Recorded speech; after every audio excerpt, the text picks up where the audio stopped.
मैं कह रहा हूं कि देश की डेमोक्रेसी ये चुनावी व्यवस्था के वजह से फ्रॉड है, ये डेमोक्रेसी नहीं है।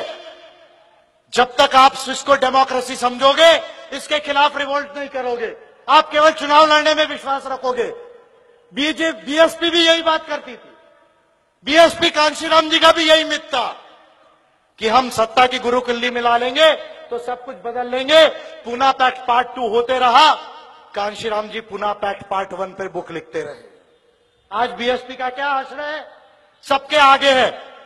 और इसलिए कांशीराम स्कूल ऑफ थॉट के जितने स्टूडेंट्स हैं, उन लोगों के लिए स्पेशल मेरा यह संदेश है।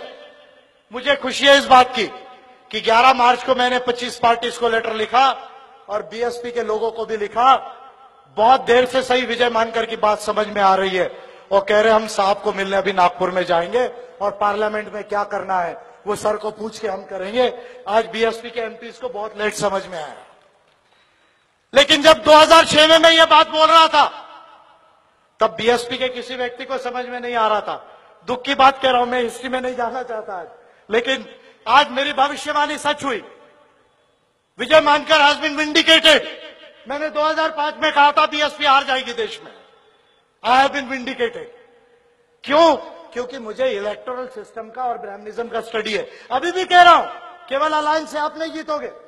माने जी को बताओ स्पेशली, ये केवल अलायंस से जीतने का इश्यू नहीं है, चुनावी व्यवस्था को बदलना पड़ेगा। और चुनावी व्यवस्था में बदलने के लिए संविधान के साथ 7 कानून को अमेंड करना पड़ेगा। 7 एक्ट्स ऑफ इंडिया, चाहे तो मैं एक्ट भी गिनवा देता हूं आपको। Representation of people's act 1950, representation of people's act 1951 and conduct of election rules 1961, companies act 2013, IT act 1961 और डिलिमिटेशन एक्ट 2002। और इसके साथ press laws and broadcasting laws को बदलना पड़ेगा, क्योंकि इलेक्शन कमीशन ऑफ इंडिया कहता है हम मीडिया को रेगुलेट नहीं कर सकते, हमको पावर नहीं है। और सही बात है, मेरे पास आईटीआई के रेफरेंस है। तो ब्रिटेन की बातों को कहते हैं, पार्लियामेंट की कमेटी झूठ बोलती है। अच्छा ठीक है, बहुत अच्छी बात है। आपका एमपी कितने पे है भैया? देखो, आमच्या इकडे तर असं आहे, कसंही झाला निवडून गेला तर चालेल।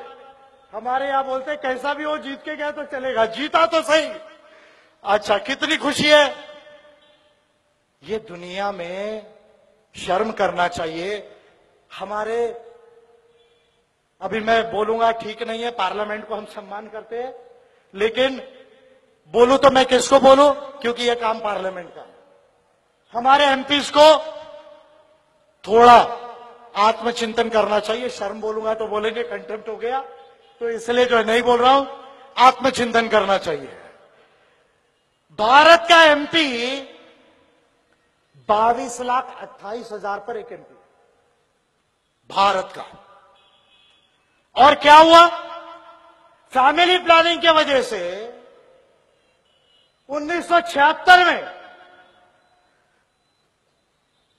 42nd अमेंडमेंट में सीलिंग लगा दिया कि भाई जिन स्टेट का पॉपुलेशन बढ़ रहा है वहां एमपी ज्यादा होंगे, जिनका नहीं बढ़ रहा कम होगा, तो डिसइंसेंटिव होगा। मजा देखिए, सीलिंग लगाई एमपी एमएलए पर। बाबा साहब अंबेडकर ने इंडिपेंडेंट लेबर पार्टी के समय बॉम्बे लेजिस्लेटिव असेंबली में कहा था कि फैमिली पॉलिसी बनाओ, पॉपुलेशन पॉलिसी बनाओ। तब यही कांग्रेस के लोग, गांधी जी को मानने वाले लोग कह रहे थे नहीं नहीं, पॉपुलेशन पॉलिसी मत बनाओ, क्योंकि बच्चे जो है ईश्वर की देन होती है, नेचुरल तरीके से कंट्रोल होना चाहिए। 1938-39 की बात आपको मैं बता रहा हूं। अच्छा, 76 में सीलिंग लगाया। फिर अटल बिहारी वाजपेयी की गवर्नमेंट आई, 2001 में 84th अमेंडमेंट लाया, फिर सीलिंग लगाया। क्या नतीजा है? ये आप मेरे आगे जो बैठे हैं, ये हमारे पीछे बैठे हैं, रायपुरे जी अच्छे हमारे साथी है, मुझे मालूम है उनके विषय में। मेरे पीछे मेरे ऑर्गेनाइजर्स बैठे, एपीआई के ऑफिस वेयर बैठे, आपके अंदर बहुत सारे लोग बैठे हैं, डॉक्टर रजा जैसे अच्छे एक्सपर्ट्स लोग बैठे हुए। आप में से एक भी व्यक्ति पार्लियामेंट का इलेक्शन नहीं जीत सकता, इंक्लूडिंग माने। और मैं भी शामिल हूं उसमें। क्यों नहीं जीत सकता बता रहा हूं। प्रकाश आंबेडकर जी भी नहीं जीत सकते। उनके लिए बता रहा हूं, चिंतन करना चाहिए कि संविधान में क्या फ्रॉड किया गया। प्रकाश आंबेडकर जी, आपसे कह रहा हूं, इस पर सोचो। केवल यह मत सोचो कि बाबा साहब ने कॉन्स्टिट्यूशन बनाया। जो कॉन्स्टिट्यूशन बाबा साहब ने नहीं बनाया वो बनाया गया, इस पर सोचो। 22,28,000 पर एक एमपी है, 2026 तक सीलिंग है। लिखा गया है आर्टिकल 81 में, 170 में, 173 में, 81(2) में कि 2031 के सेंसस के बाद एमपी की, एमएलए की संख्या बढ़ेगी। तो 31 के बाद का इलेक्शन 34 में होगा, तो 34 तक एमपी की संख्या नहीं बढ़ेगी। तो भारत में 30 लाख के ऊपर एक एमपी होगा, 30 लाख के ऊपर। हम कम्युनिस्ट कंट्रीज को गाली देते, हम डेमोक्रेसी को बिलीव नहीं करते, हम चाइना को गाली देते, हम क्यूबा को गाली देते। क्यूबा में 18,500 पर एक एमपी है, 18,500 पे कितने लोग बैठते, पढ़ के बताता हूं। और ब्रिटेन का उदाहरण लेते, ब्रिटेन में 99,000 पर एक एमपी है, आपका 2,93,000 पर एक एमएलए है, और वो भी एक वोट से जीतकर जा रहा है। पैसे का सीलिंग नहीं है पार्टियों पर, आपको इलेक्शन का फंडिंग नहीं है, गरीब इंसान लड़ नहीं सकता है। हम सब चुनाव लड़ते हैं, हमको मालूम है क्या दिक्कत आती है। मैं आपको रेशो बताता हूं।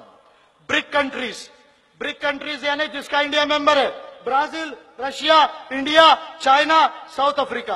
ब्राजील 4,11,000 पर एक एमपी